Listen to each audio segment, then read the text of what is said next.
Everyone, स्वागत है आपका हमारे चैनल पर। तो आज हम बात करने वाले हैं जीन पियाजे के संज्ञानात्मक विकास के ऊपर। इससे पहले हम लोगों ने 2024 में जो सीटेट का पेपर हुआ था उसका कंप्लीट एनालिसिस किया था। अगर आपने अभी तक वो वीडियो नहीं देखा है तो उसका लिंक मैंने डिस्क्रिप्शन में दे दिया है, वहाँ से जाकर आप उस वीडियो को देख सकते हैं, जहाँ पर हम लोगों ने बात की थी कि कौन कौन से टॉपिक्स पर हमें कमांड करना है। और उसी प्रॉमिस को पूरा करते हुए मैंने आपसे प्रॉमिस किया था कि सीडीपी में 30 आउट ऑफ 30 मार्क्स दिलाने की जिम्मेदारी मेरी है। और इसी प्रॉमिस को पूरा करते हुए आज हमारा पहला लेक्चर है जीन पियाजे को लेकर। हम 15 टॉपिक करेंगे और वो 15 टॉपिक्स में ही आपके 30 क्वेश्चंस आएंगे, जो कि आपको मैं गारंटी देता हूँ। तो चलिए शुरू करते हैं आज पहला लेक्चर जीन पियाजे का। जीन पियाजे जो है उन्होंने थ्योरी दी थी संज्ञानात्मक विकास की, यानी कॉग्निटिव डेवलपमेंट की। अब इन्होंने क्या बताया इस कॉग्निटिव डेवलपमेंट में, चलिए स्टेप बाय स्टेप देखते हैं। तो सबसे पहले हम जानते हैं इनका परिचय और इनकी मूल अवधारणाएं क्या क्या थी। जीन पियाजे का परिचय। जीन पियाजे जो थे वो एक स्विट्जरलैंड के मनोवैज्ञानिक थे। उन्होंने बच्चों को नन्हे वैज्ञानिक को कहा था। तो ये काफ़ी इम्पोर्टेंट है कि बच्चों को नन्हे वैज्ञानिक के रूप में किसने संबोधित किया था, तो वह किया था जीन पियाजे ने। और उनका मानना था कि बच्चे जो है सक्रिय रूप से यानी एक्टिवली क्या करते हैं, चीज़ों को सीखते हैं और ज्ञान निर्माण करते हैं। रचनात्मकता कंस्ट्रक्टिविज्म को लेकर इन्होंने बहुत ही ज़्यादा जोर दिया। पियाजे के अनुसार संज्ञानात्मक विकास जैविक परिपक्वता यानी मैच्योरिटी, बायोलॉजिकल मैच्योरेशन और पर्यावरण के साथ अनुभव पर निर्भर करता है। तो उन्होंने कंस्ट्रक्टिविज्म पर जोर दिया और साथ ही साथ उन्होंने कहा कि मैच्योरेशन और पर्यावरण के दोनों के अनुभव पर आधारित होता है बच्चों का संज्ञानात्मक विकास। इसके बाद आती हैं कुछ सिद्धांत और इसकी कुछ मुख्य शब्दावली। सबसे पहले जब हम जीन पियाजे को पढ़ते हैं तो सबसे पहले हमें पढ़ना होता है स्कीमा के बारे में। स्कीमा क्या होता है? ये सूचनाओं का मानसिक ढांचा या फिर पॉकेट्स होते हैं जिसमें हम जानकारी को सुरक्षित रखते हैं। जैसे ये अगर हमारा ब्रेन है तो यहाँ पर सूचनाओं इन्फॉर्मेशंस के क्या होते हैं, पैकेट्स होते हैं हमारे ब्रेन में। इन्हीं को जीन पियाजे ने स्कीमा कहा। तो स्कीमा का रिलेटेड है इन्फॉर्मेशंस के पैकेट्स जो हमारे ब्रेन में समाहित रहते हैं। इसके बाद उनका एक और टर्म है एसिमिलेशन। एसिमिलेशन और एकोमोडेशन ये दोनों वर्ड आते हैं एडप्टेशन से। एडप्टेशन से ये दोनों वर्ड निकले हैं। एसिमिलेशन में क्या होता है कि पुराने ज्ञान में नई जानकारी को सीधे जोड़ना। एसिमिलेशन में ज्ञान को मॉडिफाई नहीं किया जाता है, बल्कि आपके पास जो पुरानी जानकारी है उसी में नई जानकारी को ऐड कर दिया जाता है। जैसे कुत्ते को देखकर पहचानना। जैसे सबसे पहले अगर बच्चा बिल्ली को देखता है तो बिल्ली देख लिया उसने, फिर जब वो कुत्ता को देखता है तो कुत्ते को भी बिल्ली कहने लगता है। लेकिन जब उसको बता दिया जाता है कि कुत्ता भौ भौ करता है जबकि बिल्ली म्याऊं करती है, तो बच्चा समझ जाता है। तो ये जो इस तरह की जो आपका ये हुआ, नई जानकारी ऐड हो गई, तो इसको बोलते हैं एसिमिलेशन। लेकिन एकोमोडेशन जो होता है, नई जानकारी के लिए पुराने स्कीमा में बदलाव करना होता है। स्कीमा में मॉडिफिकेशन जब किया जाता है तो उसे कहा जाता है एकोमोडेशन। तो एकोमोडेशन में आपका स्कीमा में मॉडिफिकेशन होता है, जबकि एसिमिलेशन में स्कीमा में ही नई जानकारी को ऐड कर दिया जाता है। यही डिफरेंस है इन दोनों में। तो आई होप आप लोगों को ये समझ में आया होगा। अब बात करते हैं संज्ञानात्मक विकास की अवस्था है। संज्ञानात्मक विकास की कुछ अवस्थाएं, कुछ स्टेजेस बताई गई है जीन पियाजे के द्वारा।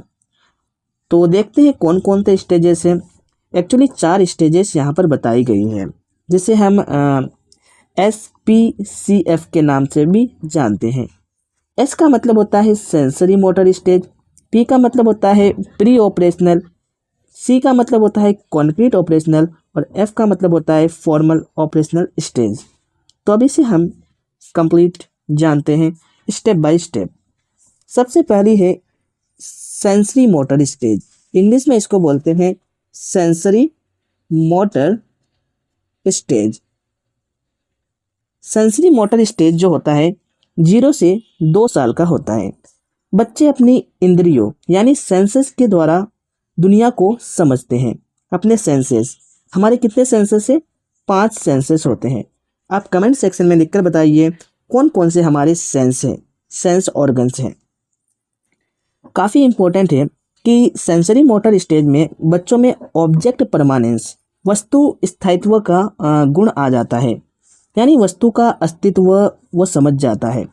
अगर आप किसी भी चीज़ को बच्चों को दिखाकर छुपा देते हैं तो उसके दिमाग में ये हमेशा रहता है कि हाँ, जो चीज़ मुझे दिखाई गई है वो यहीं कहीं मौजूद है। तो बच्चों में ऑब्जेक्ट परमानेंस का गुण सेंसरी मोटर स्टेज में आ जाता है। सेंसरी मोटर का आपको ये इम्पोर्टेंट वर्ड याद रखना है, ऑब्जेक्ट परमानेंस। साथ ही साथ बच्चे जो होते हैं गोल डायरेक्टेड बिहेवियर को दर्शाते हैं। बच्चे को अगर कोई चीज़ चाहिए तो वो उसे लेकर रहता है। तो ये होता है गोल डायरेक्टेड बिहेवियर, जो कि सेंसरी मोटर स्टेज में हमें देखने को मिलता है। अब बात करते हैं दूसरे स्टेज की। दूसरा स्टेज है हमारा पूर्व संक्रियात्मक अवस्था, जिसे कहते हैं पूर्व संक्रियात्मक अवस्था को कहा जाता है pre operational stage. Pre operational stage, pre operational stage जो होता है 2 से 7 वर्ष का होता है। इस अवस्था में भाषा का विकास होता है। प्री ऑपरेशनल स्टेज में भाषा का विकास काफ़ी तेज़ी से होता है। आगे आने वाले लेक्चर्स में हम नोम चॉम्स्की को पढ़ेंगे, तो वहाँ पर पता चलेगा कि भाषा का विकास 5 साल तक के बच्चों में सबसे ज़्यादा होता है और प्रतीकात्मक विचार भी आते हैं। पूर्व संक्रियात्मक प्री ऑपरेशनल स्टेज में ही एनिमिज्म, यानी बच्चा जो होता है निर्जीव को भी सजीव समझने लगता है। आपने कभी देखा होगा बच्चे को जब कभी चोट लगती है तो हम जिस चीज़ से चोट लगती है, जैसे दरवाजे से बच्चे को चोट लगी तो बच्चा रोना शुरू कर देता है, तो हम दरवाजे को मारते हैं तो बच्चा चुप हो जाता है, बच्चे को लगता है कि ये भी सजीव है। तो एनिमिज्म का जो बिहेवियर दर्शाता है वो प्री ऑपरेशनल स्टेज में बच्चे दर्शाते हैं। और ईगोसेंट्रिज्म, यानी बच्चे दूसरे को नज़रिया ना समझ पाना, यानी बच्चे को लगता है कि पूरी दुनिया जो है मेरे चारों ओर घूमती है, मैं जिस तरह सोचता हूँ, मैं जिस तरह दुनिया को देखता हूँ, शायद लोग भी उसी तरह देखते हैं। तो ईगोसेंट्रिज्म बच्चों में पाया जाता है पूर्व संक्रियात्मक अवस्था में 2 से 7 साल के बच्चों में। इसके बाद होता है संरक्षण का अभाव, यानी बच्चे में मात्रा की स्थिरता ना समझना। अगर आप छोटे गिलास में बच्चे को दूध दे रहे हैं सेम मात्रा में और एक लंबे गिलास में दूध दे रहे हैं सेम मात्रा में, तो बच्चे को लगेगा कि ये लंबे गिलास में ज़्यादा दूध है। तो बच्चों को ये समझ में नहीं आता, संरक्षण का उनमें अभाव होता है। तो ये 3 चीज़ें हमें याद रखनी है पूर्व संक्रियात्मक अवस्था में। सबसे पहला है एनिमिज्म। एनिमिज्म का गुण बच्चे में आता है, बच्चे सजीव और निर्जीव में डिफरेंस नहीं कर पाता। ईगोसेंट्रिज्म और संरक्षण का अभाव होता है। तीसरा स्टेज है हमारा मूर्त और औपचारिक संक्रियात्मक अवस्था। तीसरा स्टेज है मूर्त संक्रियात्मक अवस्था, जिसे कहा जाता है concrete operational stage. Concrete operational stage में क्या होता है, ये 7 से 11 वर्ष का होता है।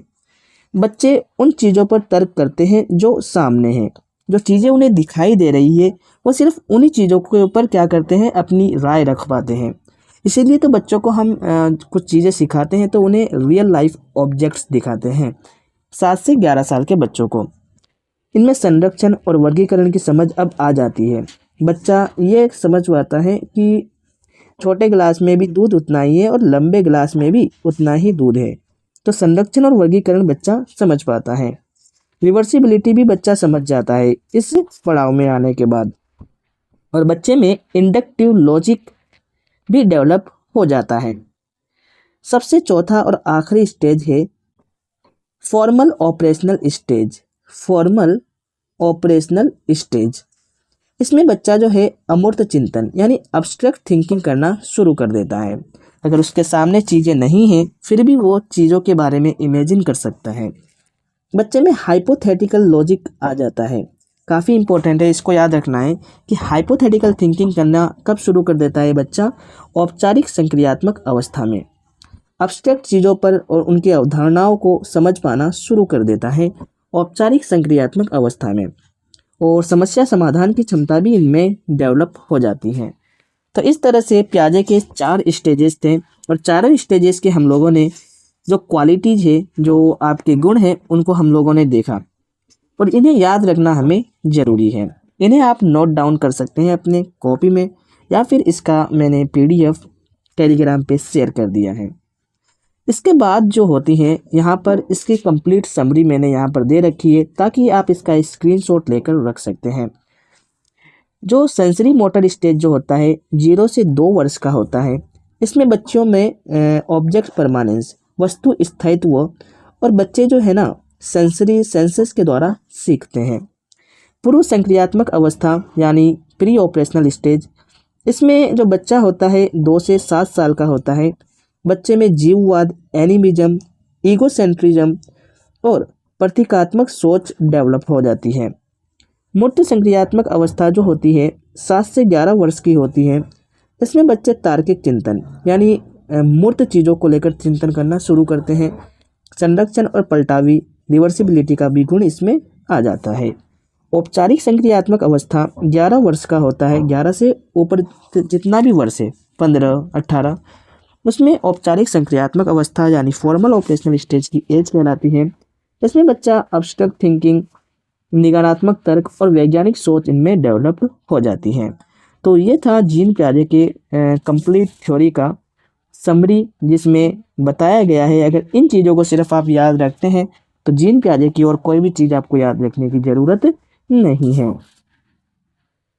अब देखते हैं इसका शिक्षण में क्या महत्व है। जीन पियाजे की जो थ्योरी है शिक्षा में क्या महत्व दिखाती है।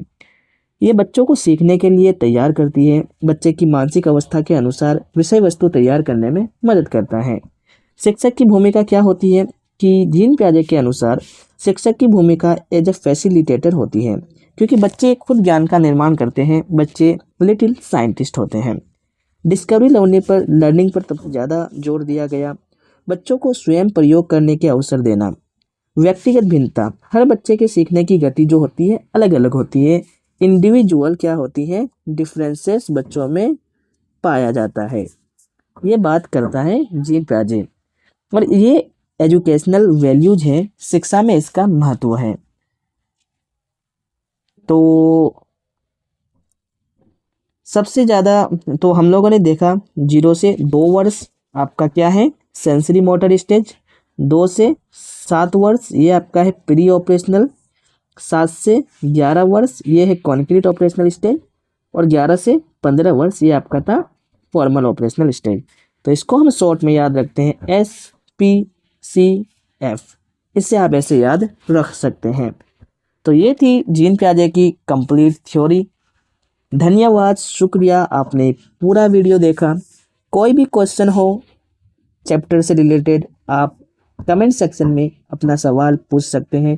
अगली थ्योरी हम रखने वाले हैं कोहलबर्ग की। कोहलबर्ग का नैतिक विकास का थ्योरी हम नेक्स्ट लेक्चर में करेंगे। थैंक यू, धन्यवाद एंड फिर मिलते हैं अगले लेक्चर में। Bye bye.